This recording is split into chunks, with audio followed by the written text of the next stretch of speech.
আজানের সময় আকাশের দিকে তাকে একটি দোয়া পড়েন, আপনার সব দোয়া কবুল হবে। আল্লাহর কসম করে বলছি, আল্লাহর কসম করে বলছি, পরীক্ষিত আমল এগুলো শেয়ার করে দিবা। তুমি আমল না করেও সওয়াব পাবা তোমার একটা শেয়ারে। এটি যদি শুনে অন্য কেউ আমল করে তুমি আর সওয়াব পেয়ে যাবা। আজানের সময় যখন আজান হয় তখন আমরা কথাবার্তা বলি, এগুলো অনুচিত। আপনি আজানের সময় আকাশের দিকে তাকিয়ে একটি দোয়া পড়বেন। এই দোয়াটি আমরা অনেকেই পারি। এখন বলবেন হুজুর কমন পড়ে গেছে দোয়া। আমরা অনেকেই আল্লাহ তাআলার কাছে এটা ওটা চাই, কিন্তু সঠিকভাবে চাইতে জানি না।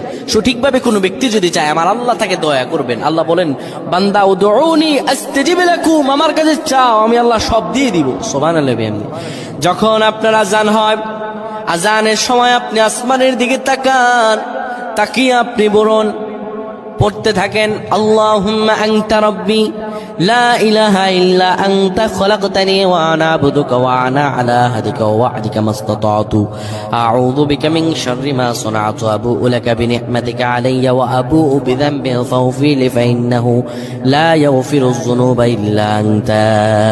এই সাইয়্যিদুল ইস্তিগফার আপনি পড়েন, ইনশাআল্লাহ আল্লাহ সব দোয়া কবুল করে আপনাকে কবুল আর মঞ্জুর করে নেবেন। পড়েন আল্লাহু আকবার।